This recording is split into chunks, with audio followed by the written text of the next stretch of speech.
하나님 아버지, 오늘도 저희들을 말씀을 듣는 현장으로 불러주신 것 감사를 드립니다.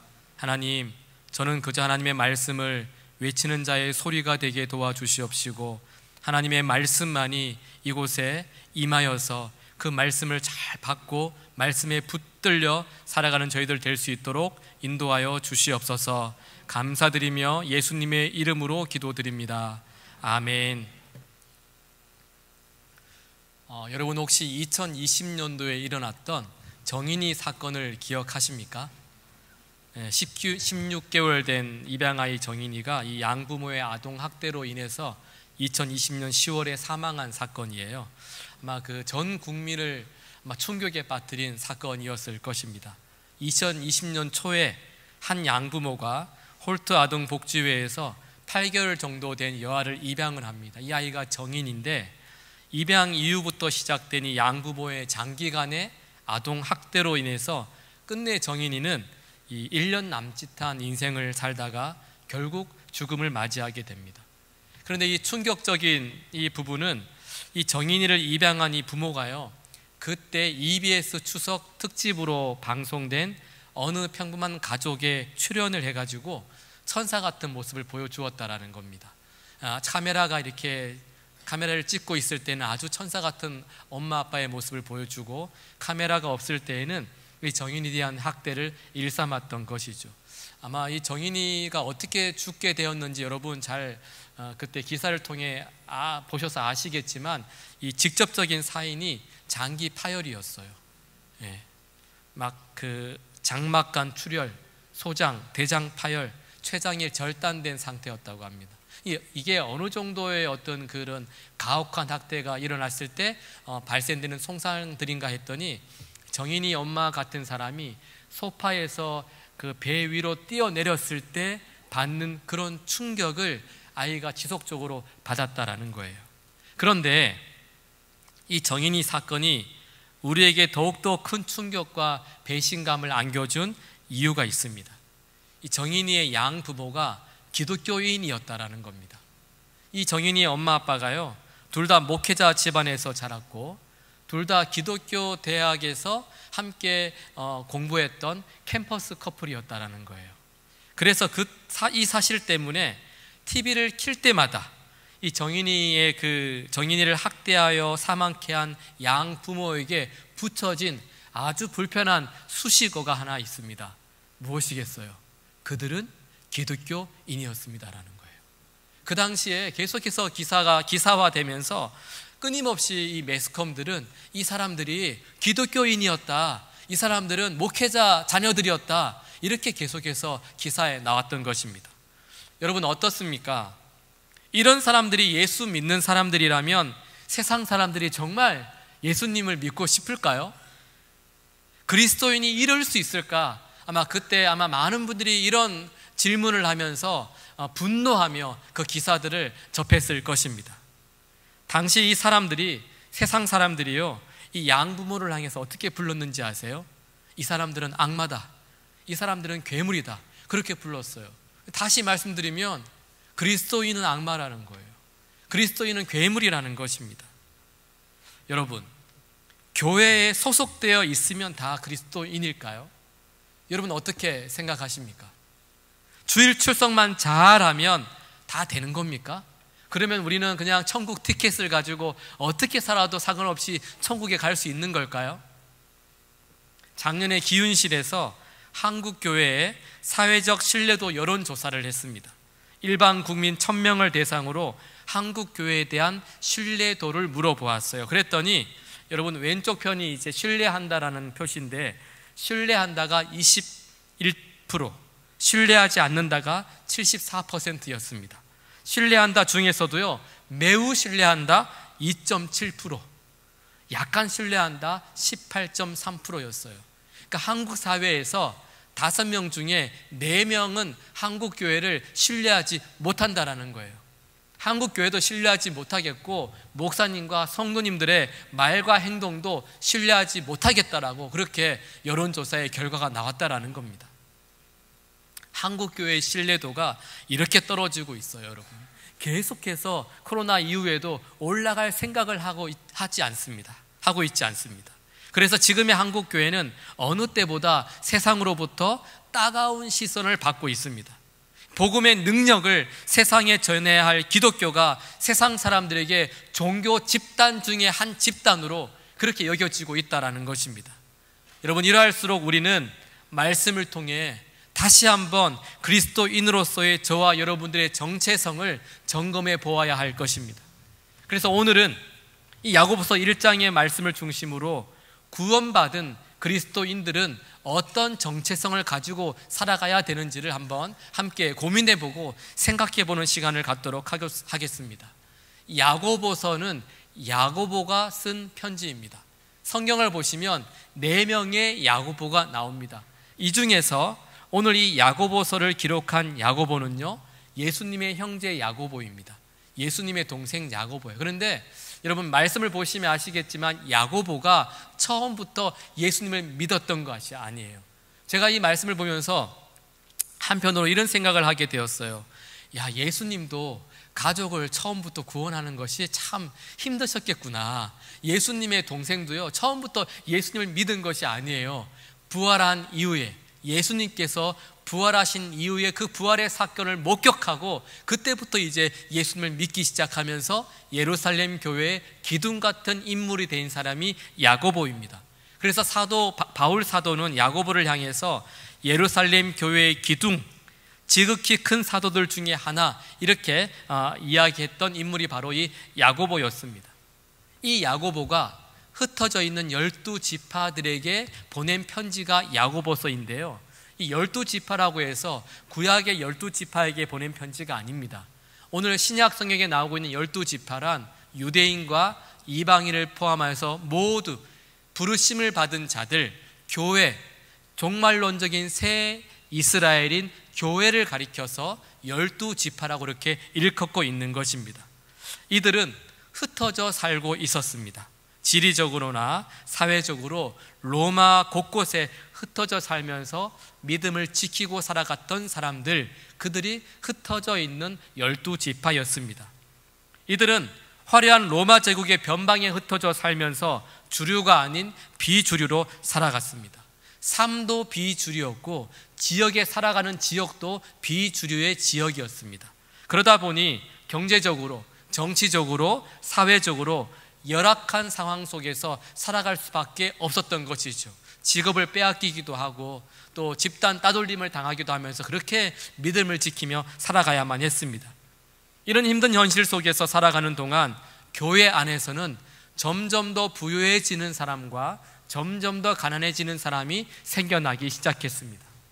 그런데 문제는 사도행전의 초대 교회들처럼 자신의 땅을 팔아 가난한 사람들의 필요를 채워주었던 그런 미덕은 더 이상 그 교회 공동체 안에 보이지 않는 거예요.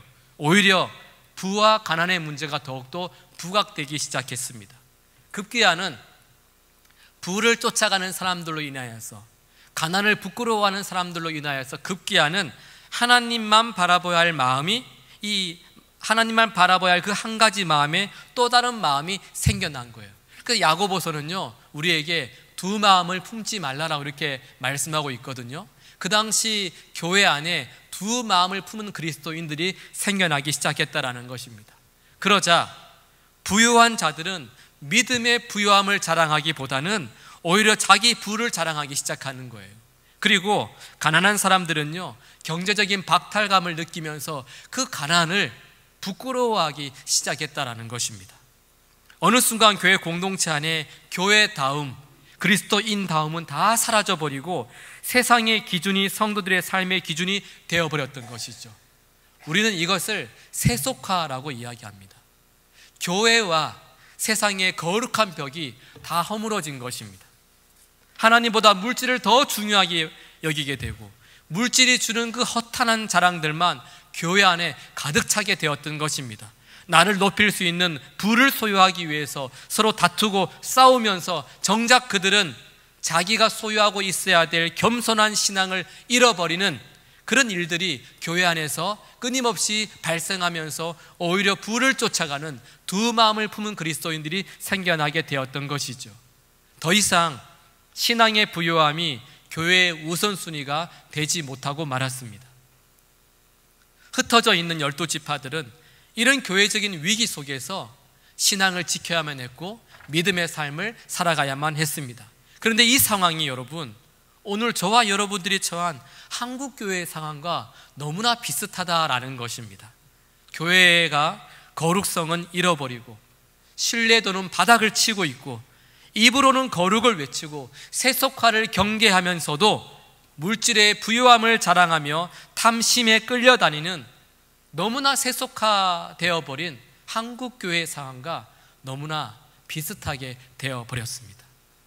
성숙과 거룩이 아닌 성공하고픈 욕망과 내 마음대로 살고 싶은 욕심이 기도의 주요한 내용이 되어서 정인이 양부모와 같이 정말 세상도 고개를 절레절레 흔들 수밖에 없는 이런 기독교인의 탈을 쓴 괴물들이 교회에서 지금 만들어지는 시대가 오늘날의 시대가 되어버렸습니다. 이런 교회의 위기 속에서 야고보는 오늘 저와 여러분에게 그렇다면 도대체 누가 그리스도인인가라고 우리에게 질문하고 있습니다. 다시 복음을 외치는 사람들에게 있어서 과연 누가 복음을 따라가는 그리스도인인가라고 우리에게 질문하고 있는 것입니다. 사랑하는 성도 여러분, 누가 그리스도인입니까? 그리스도인은 어떤 사람들입니까? 오늘 야고보는요, 이 그리스도인의 정체성을 우리에게 가르쳐 주시는데 구원론과 관련해서 구원론의 입장에서 그리스도인이 누구인지를 우리에게 분명하게 말씀해 주고 있습니다. 우리 18절의 말씀 함께 읽어보겠습니다. 그가 그 피조물 중에 우리로 한 첫 열매가 되게 하시려고 자기의 뜻을 따라 진리의 말씀으로 우리를 낳으셨느니라. 아멘. 여러분, 여기서 그는 하나님 아버지세요.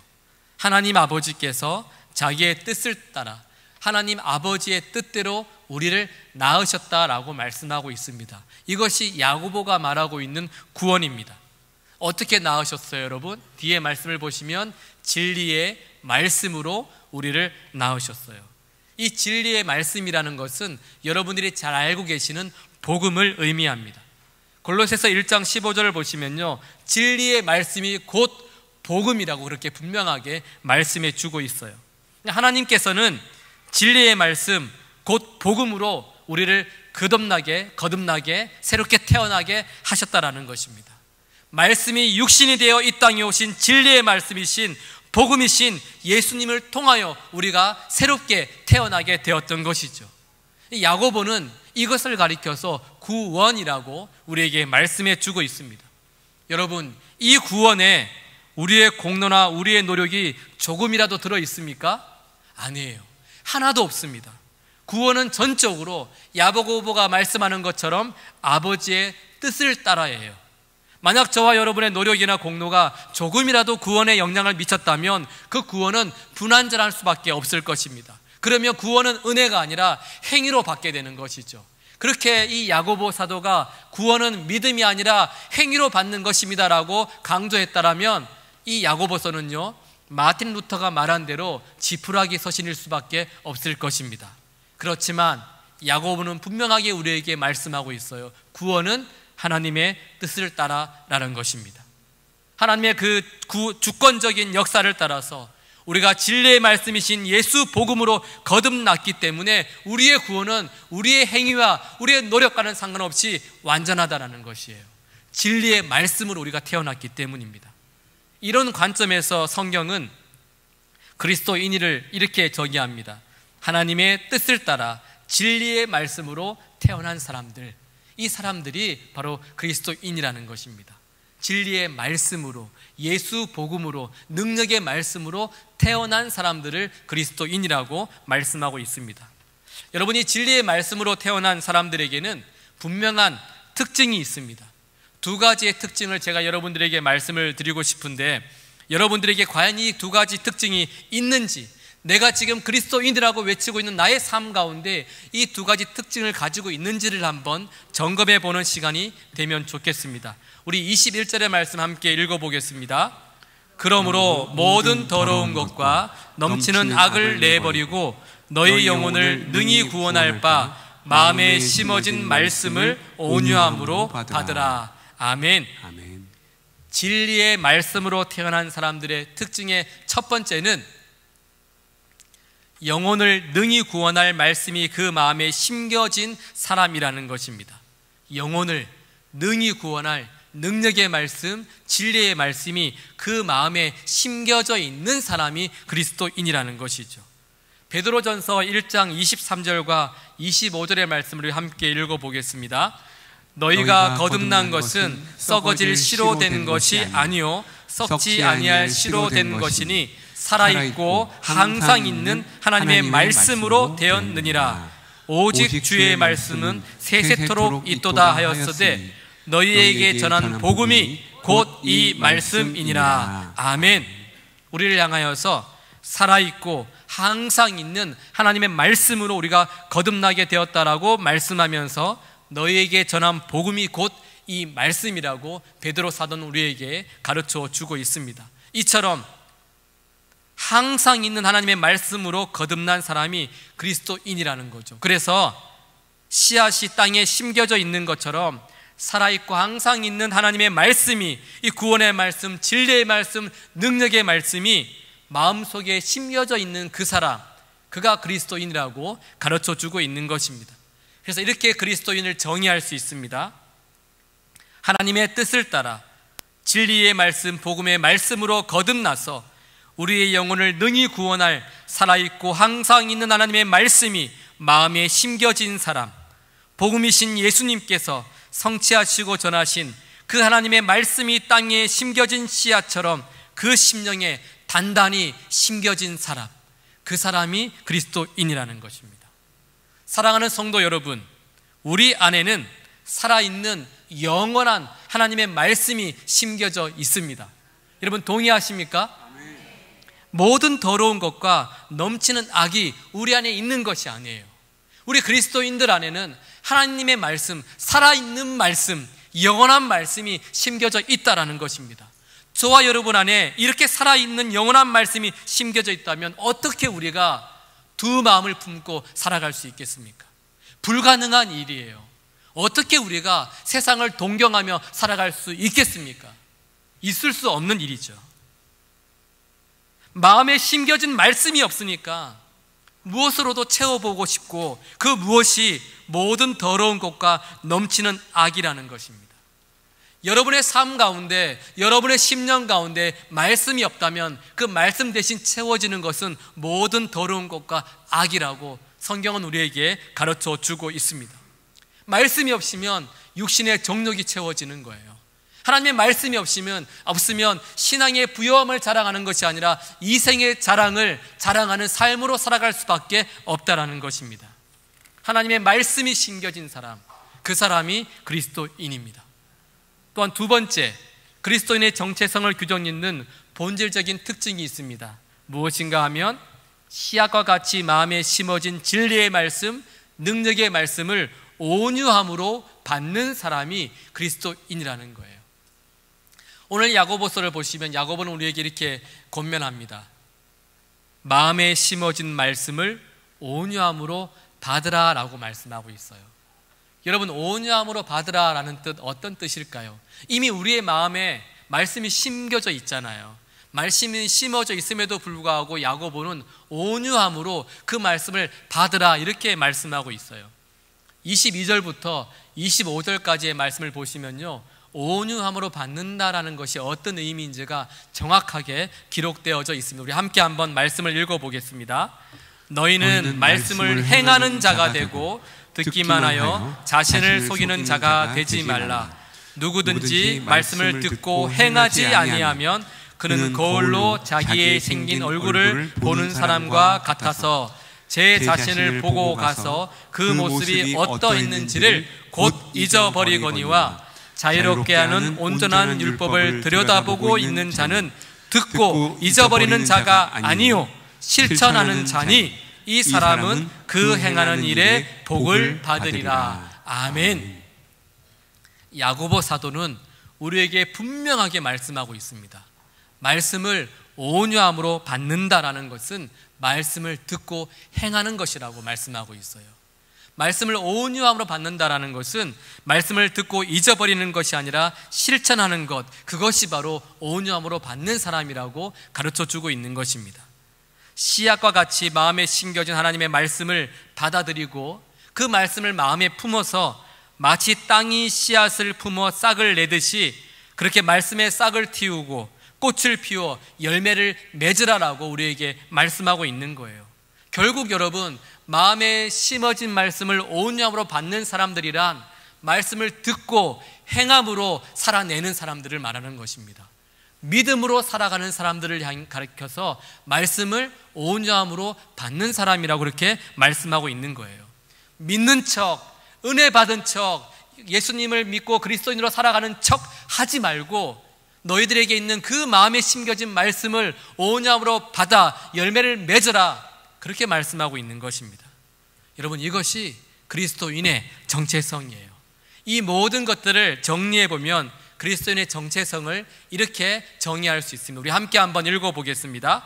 하나님의 뜻을 따라 진리의 말씀으로 거듭나 능히 영혼을 구원할 마음에 심어진 살아있고 항상 있는 하나님의 말씀을 잘 받아들이고 품어서 행함으로 열매를 맺는 자, 이 사람이 그리스도인이라는 것입니다.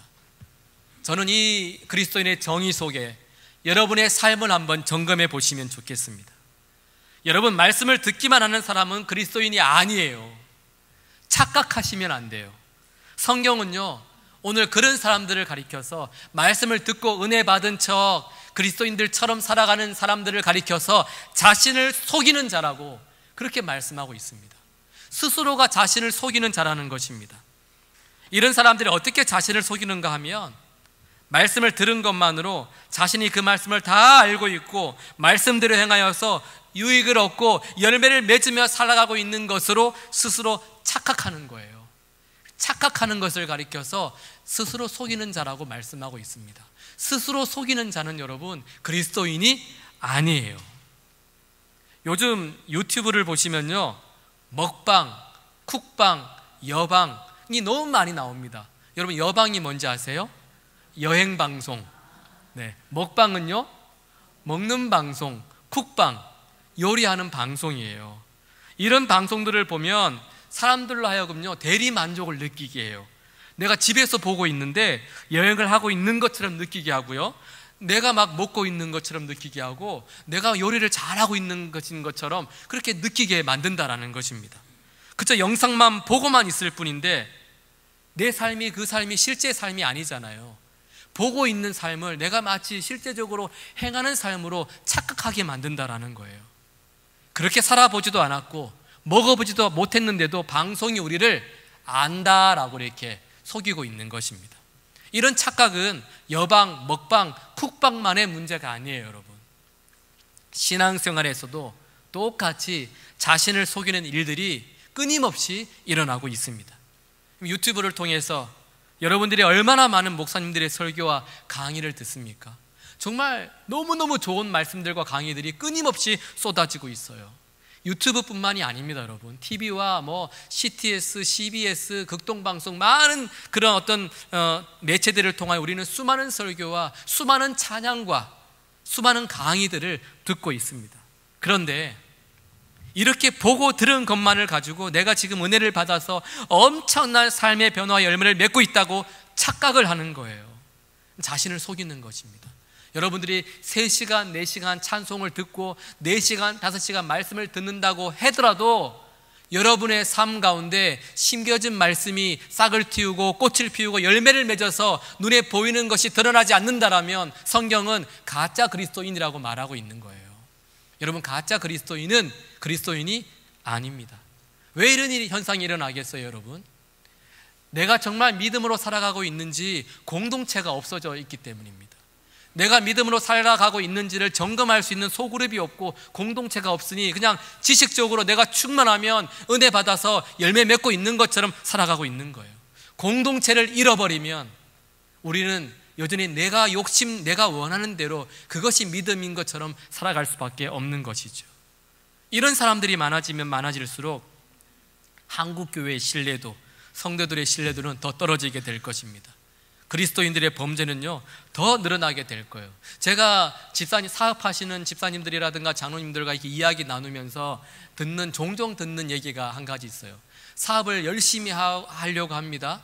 좋은 사업가를 만나셨대요. 그런데 이분이 사기를 치고 너무 힘들게 하는 거예요. 그러면서 마지막에 하시는 말씀이 이런 거잖아요. 그분 예수 믿는 사람이었는데 믿는 사람 못 만나겠어요. 장로님이 믿는 사람을 못 만나겠어요 라고 말할 정도로 그런 그리스도인의 범죄가 늘어나고 있다는 것입니다. 이제 말씀을 마치겠습니다. 저는 오늘 늘어나는 그리스도인들의 범죄와 세속화로 추락하고 있는 교회의 신뢰도를 말씀드리면서 그렇다면 누가 그리스도인인가? 라는 질문을 여러분들에게 던졌습니다. 그리고 이 질문에 하나님께서는 예수님의 형제 야고보를 통하여서 우리에게 분명하게 그리스도인이 누구인지를 가르쳐 주셨습니다. 여러분, 그리스도인이란 하나님의 뜻을 따라 진리의 말씀으로 거듭나 능히 영혼을 구원할 바 마음에 심어진 살아있고 영원한 하나님의 말씀을 잘 받아들이고 품어서 그것으로 말미암아 행함으로 열매를 맺는 자, 그 사람이 그리스도인입니다. 말씀에 붙은 그 말씀을 삶으로 살아내는 사람, 세상 사람들이 바보 취급하더라도, 세상 사람들이 왜 그렇게 손해보며 살아가느냐 하더라도 언제나 말씀에 붙어서 몸부림치면서 예수 복음으로, 예수 정신으로 살아가는 그 사람이 그리스도인이라는 것입니다. 그래서 오늘 성경 보시면요, 제가 길게 말씀을 드릴 수는 없지만 이런 사람이 그리스도인이라고 말하면서 야고보가요 중요한 말씀을 해요. 말하기를 더디하고 성내기를 더디하는 사람이 그리스도인이라고 말하고 있어요. 우리의 말이 얼마나 위험한지, 우리의 말이 얼마나 실수가 많은지를 야고보는 우리에게 분명하게 말씀해 주고 있습니다. 여러분, 야고보 당시 그리스도인들은 로마 곳곳에 흩어져 있었어요. 그래서 흩어져 있는 12지파로 살아가고 있었습니다. 그들은 함께 뭉쳐서 기득권을 행사하거나 힘을 모으지 않았습니다. 세력을 키워가지고 이 사람 저 사람을 불러서 세력을 키워서 누군가를 지배하지도 않았어요. 그저 로마 곳곳에 흩어져 살고 있었습니다. 하나님의 백성으로서 마치 세상이라는 밭에 뿌려진 씨앗처럼 세상 한가운데 뿌려져서 하나님 나라를 증거하는 하나님 나라 백성들로 그렇게 살아갔던 것입니다. 저는 오늘 말씀에 흩어져 있는 이 말씀이 너무 은혜가 되었습니다. 말씀으로 거듭나서 말씀에 붙어 살아가는 저와 여러분들이 있어야 될 자리가 어디인지를 분명하게 가르쳐 주고 있습니다. 여러분, 우리가 있어야 할 자리가 어디입니까? 우리가 있어야 할 자리가 교회입니까? 아니에요, 여러분. 성경은 우리에게 말씀하고 있습니다. 우리가 있어야 될 자리는 바로 세상이라는 것입니다. 교회 안에 뭉쳐 있는 것이 아니라 세상으로 흩어져서 거기를 그리스도인으로 살아가라고 우리에게 말씀하고 계시는 것입니다. 우리 모두는 여러분, 세상에 뿌려진 하나님 나라의 씨앗들입니다. 여러분들은 가정에 뿌려진 하나님 나라의 씨앗입니다. 여러분들은 직장에 뿌려진 하나님 나라의 씨앗들입니다. 주님은 바로 그 자리에서, 바로 그 삶의 현장에서 우리가 들은 말씀을, 마음에 심겨진 진리의 말씀, 능력의 말씀, 구원의 말씀을 행함으로 말미암아 열매를 맺으며 살아가라고 그렇게 우리에게 말씀하고 계시는 것입니다. 여러분, 한번 상상해 보세요. 세상 곳곳에 흩어진 하나님 나라의 씨앗들이요, 거기에서 뿌리를 내리고 싹을 틔우고 꽃을 피우고 열매를 맺어서 세상을 환하게 밝힌다라고 한번 생각해 보십시오. 그 자리가 하나님의 나라가 되는 거예요. 여기 있다 저기 있다가 아니라 여러분들이 정말 하나님의 미랄에 되어 썩어져서 삶의 열매를 맺는 그 자리가 하나님 나라라고, 하나님 나라를 누리며 살아간다고 우리는 그렇게 자신 있게 말할 수 있게 되는 것입니다. 주님은 말씀을 담고 살아가는 우리가 이렇게 살아내기를 원하고 계시는 것입니다. 사랑하는 성도 여러분, 우리는 더러운 악을 심고 살아가는 사람들이 아닙니다. 살아있는 말씀, 영원한 말씀을 심고 그 말씀을 날마다 드러내며 살아가는 사람들, 그 사람들이 저와 여러분들이라는 것입니다. 세속화되어가는 교회 속에서, 거룩의 지붕이 사라지고 거룩의 장벽이 사라진 교회 속에서 다시 한번 저와 여러분들이 복음 전파, 영혼 구원의 사명을 간직하고 말씀대로 살아가면서 말씀의 열매를 맺으며 이 땅을 하나님 나라로 이루어 가시는 저와 여러분들 될 수 있기를 예수님의 이름으로 축복합니다. 꼭 기억하십시오. 우리는 하나님의 말씀을 담고 있는 하나님의 사람들입니다. 기도하겠습니다. 하나님 아버지, 오늘 야고보 사도의 외침을 통하여 누가 그리스도인인지를 다시 한번 생각해 보게 하심에 감사를 드립니다. 교회가 직면한 세속화의 위기 속에서 주님이 인정하시는 그리스도인으로, 진리의 말씀으로 거듭나게 하신 바로 그 그리스도인으로 그런 삶을 멋지게 살아내는, 끝까지 살아내는 우리들이 될 수 있도록 주님 함께하여 주시옵소서. 말씀을 들은 것만으로 만족하지 않고 흩어져 있는 그 삶의 자리에서 말씀을 온유함으로 받아 말씀의 싹을 틔우고 꽃을 피우고 거룩과 성숙의 열매를 맺는 그런 삶을 살아낼 수 있도록 도와주시옵시고, 또 누군가에게 그런 삶을 누릴 수 있도록 주님 우리를 거룩의 도구로 사용하여 주시옵소서. 우리를 하나님 나라의 증인으로 불러주신 예수님의 이름으로 기도드립니다. 아멘.